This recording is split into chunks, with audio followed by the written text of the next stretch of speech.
जय हिंद मेरे प्यारे साथियों। सीआईसी पे एलडीसी एग्जाम सक्सेस में आप लोग सभी को मोस्ट वेलकम। हम लोग जो लूसेंट का जो सीरीज शुरू किया था जीके का अर्थात जनरल नॉलेज के लिए, तो उसी लूसेंट बुक का क्या है कि हम फर्स्ट क्लास आप लोगों को लिए थे और उसमें इतिहास पढ़ा रहे थे। तो इसमें आप लोगों को फर्स्ट क्लास में हम बताए थे कि प्राचीन भारत का बारे में, और प्राचीन भारत का जिसमें हम पढ़ रहे थे कि प्राचीन भारत का इतिहास का स्रोत। तो उसी पर्यायक्रम में हमने क्या पढ़े थे कि प्राचीन भारत के जो इतिहास का जो स्रोत है मुख्यतः क्या है, चार स्रोतों से प्राप्त होता है। ठीक है, तो ये जो चार स्रोतों से प्राप्त होता है उसमें से हम लोग क्या पढ़ लिए थे, धर्म ग्रंथ पढ़ लिए थे, ऐतिहासिक ग्रंथ पढ़ लिए थे, और विदेशियों का जो विवरण है वो भी हम पढ़ लिए थे। हमारा आज का जो पढ़ना है वो पुरातत्व संबंधित साक्ष्य से जो हमारा इतिहास का जो रचना हुआ है या इतिहास का बारे में जो जानकारी मिले है, जो ये चौथा नंबर जो है पॉइंट, इसका बारे में आज हम क्या करेंगे, हम पढ़ेंगे। तो चलिए हम क्लास को शुरू करते हैं।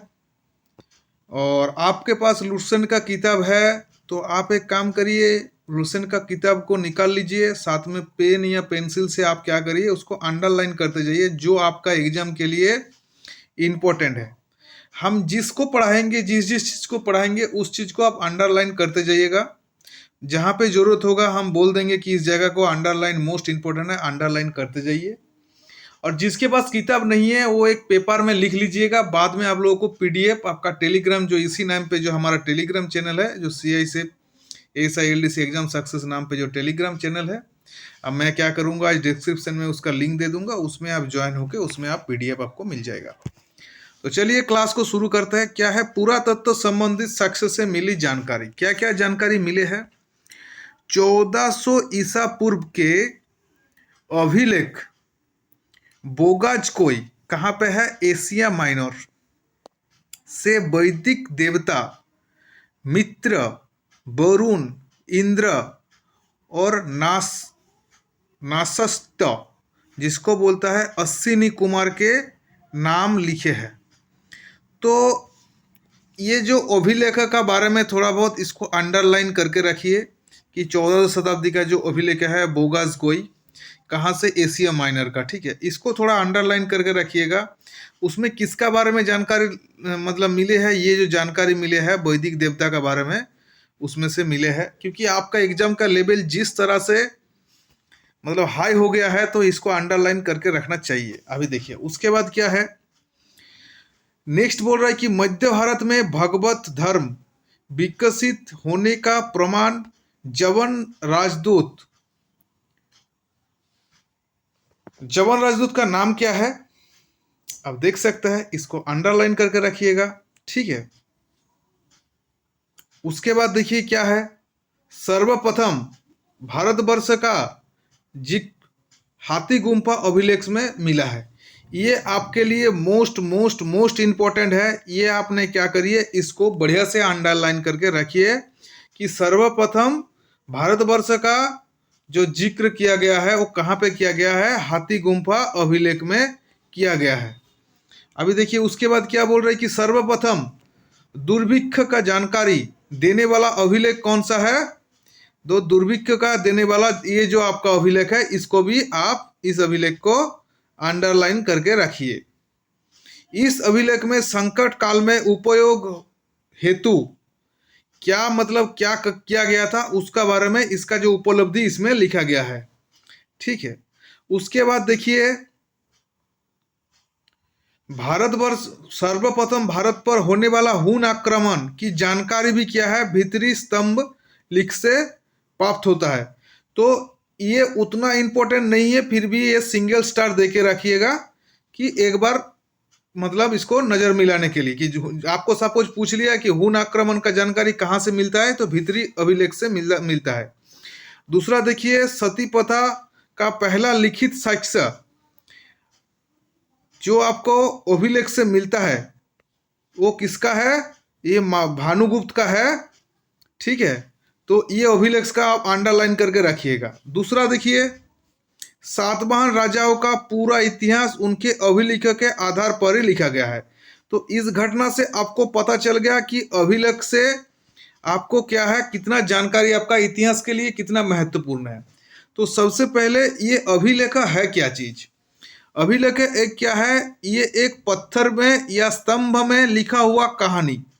जैसे पहले क्या है, कोई भी घटना, जैसे कोई भी घटना याद रखने के लिए या उसको मेमोरेबल करने के लिए एक पत्थर में, एक दीवार में या एक स्तंभ में लिखा जाता था, उस चीज को बोला है अभिलेख।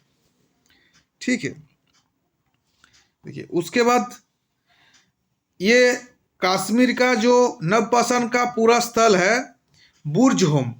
ये बुर्ज होम क्या है, ये एक गर्तावास है, अर्थात क्या है, गड्ढा करके मिट्टी का नीचे जो गृह घर बनाया गया है उसका साक्ष्य मिला है। तो इसमें से हम लोग ये जो कश्मीर का नवपाषाण पूरा स्थल का जो बुर्ज होम है, इसमें से हम लोगों को बहुत सारा इतिहास का साक्ष्य इसमें मिले हैं। ठीक है, बहुत सारा जानकारी इसमें मिले हैं। प्राचीनतम सिक्का को आहत सिक्के कहा जाता था, इसी को साहित्य में कासारपन कहा गया है। तो ये भी इसको अंडरलाइन करके रखिएगा। सपोज आपको पूछ लिए कि प्राचीनतम सिक्के का को क्या कहा जाता था, तो ये आहत सिक्के कहा जाता था। सर्वप्रथम सिक्के पर लिखने का कार्य किसने करवाया था? ये जवन शासक ने करवाया था।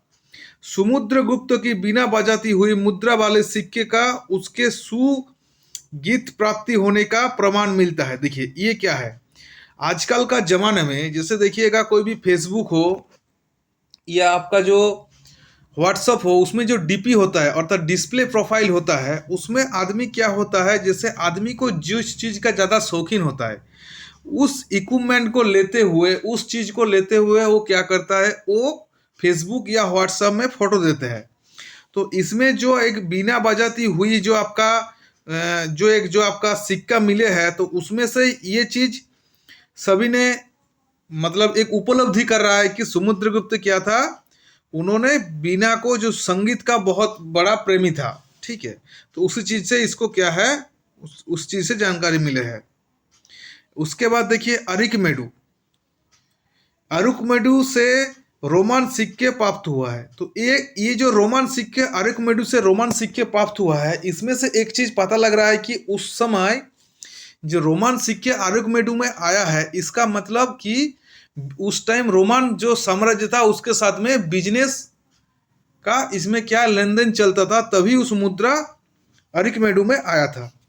ठीक है, तो ये क्या हो गया आपका, ये जो इम्पोर्टेंट आपको बताया था ये आपको तो जानकारी मिल गया। अभी देखिए कुछ महत्वपूर्ण अभिलेख है, उस अभिलेख का क्या है। जैसे देखिए हाथीगुम्फा अभिलेख, ये आपके लिए इम्पोर्टेंट है। ये किस शासक ने बनाया था? कलिंग राज खारवेल ने बनाया था।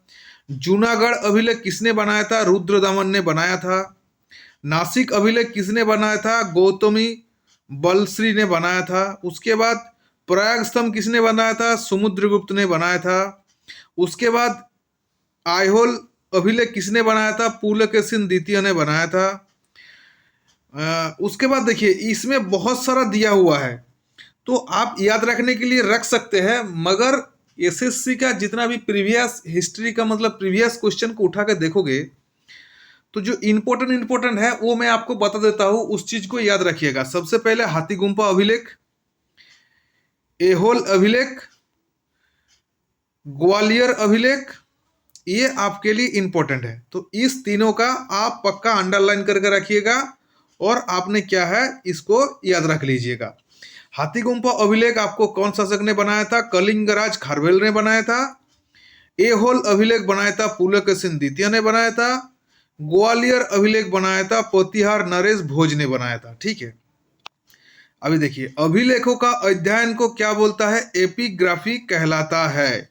उत्तर भारत के मंदिर के कला का शैली को क्या बोलता है? नागौर शैली का बोलता है। और दक्षिण भारत का जो है उसको बोलता है द्राविड़ शैली। तो ये नागर शैली और द्राविड़ शैली को थोड़ा अंडरलाइन करके रखिएगा।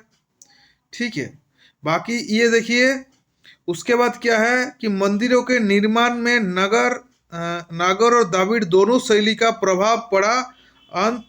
ये क्या, इसको दोनों को क्या जो प्रभाव पड़ा तो क्या बोलता है इसको? बेसर शैली कहलाता है। ठीक है, तो ये क्या हो गया आपका, इसको भी याद रखिएगा। उसके बाद देखिए क्या है देखिए पंचायत शब्द मंदिर रचना शैली से संबंधित है। तो पंचायत शब्द जो है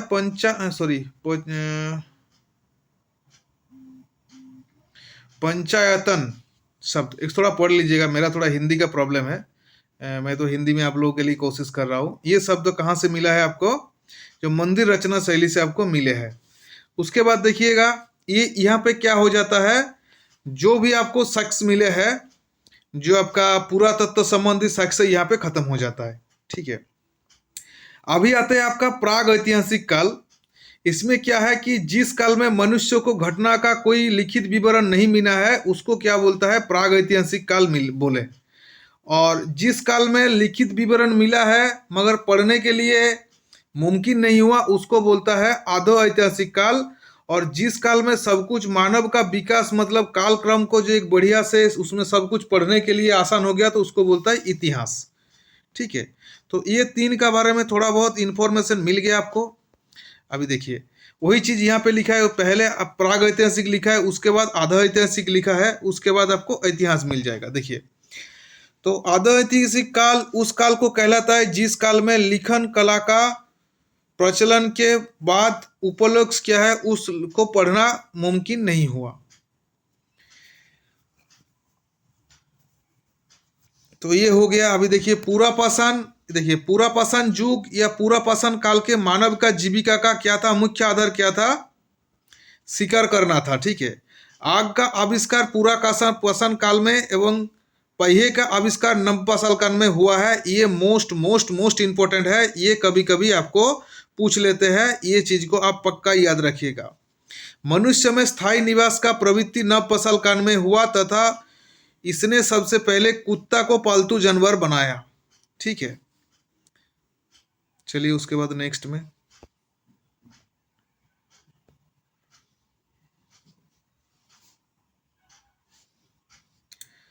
उसके बाद देखिए मनुष्य ने सर्वप्रथम तामा धातु का प्रयोग किया तथा इसके द्वारा बनाया गया क्या है? इसके द्वारा बनाया जाने वाला प्रथम औजार क्या था? कुल्हाड़ी था।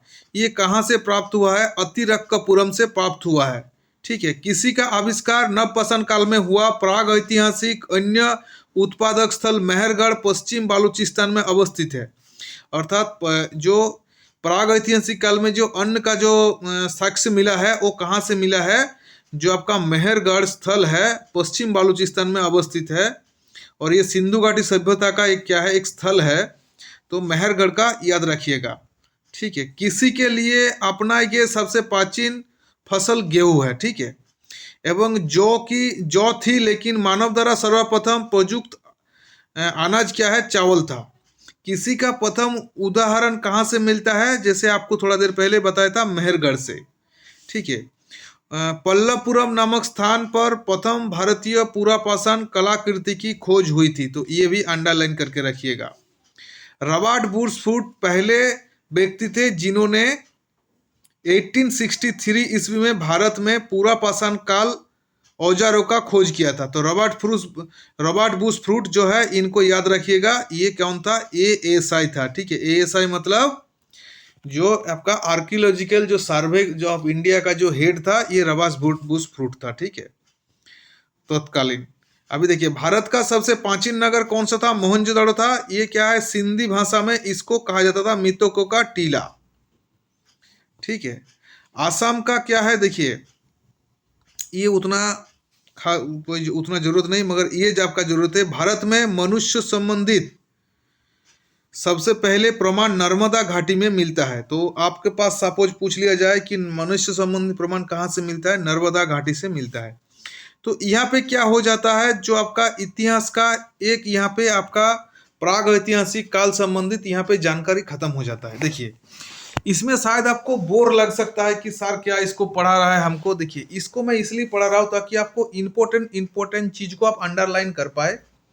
ऐसे मेरा इतिहास मतलब है क्या नाम है, मेरा जो सब्जेक्ट, मेरा हिस्ट्री मेरा सब्जेक्ट नहीं है। मेरा मतलब मैं साइंस बैकग्राउंड से हूँ और मेरा हिंदी भी मेरा हिंदी से मैं पढ़ाई नहीं किया हूँ। मैं तो इंग्लिश और बंगाली से हूँ। ठीक है, तो इसलिए हिंदी आप लोगों के लिए मैं कोशिश करके पढ़ रहा हूँ। तो थोड़ा बहुत जैसे गलती हो जाता तो माफ़ी, उसलिए पहले से माफ़ी चाह रहा हूँ। नेक्स्ट क्लास आपका आएगा सिंधु घाटी सभ्यता और ये देखिए, ये सिंधु घाटी सभ्यता जैसे आपका खत्म हो जाएगा, तो उसके बाद हम लोग क्या है, जो प्राग ऐतिहासिक पढ़े, सिंधु घाटी पढ़े और उसके बाद वैदिक पढ़ेंगे, इस तीनों का हम एक बढ़िया से क्लास लेकर आएंगे। यहाँ से आपको क्या कराएंगे, एक page to underline, line by line पढ़ाएंगे और बाद में इसका एक जिस्ट लेकर आएंगे। तो ये इस क्लास को देखिएगा और लास्ट में जिस्ट को देखिएगा। जब लास्ट में जिस्ट को देखेंगे और इसको पढ़ लेंगे तो आपको और पढ़ने का कुछ जरूरत ही नहीं है, और आप इसको नोट बनाते जाइए। तो चलिए, क्लास को अच्छा लगने से लाइक शेयर सब्सक्राइब पक्का करिएगा। जय हिंद, जय भारत।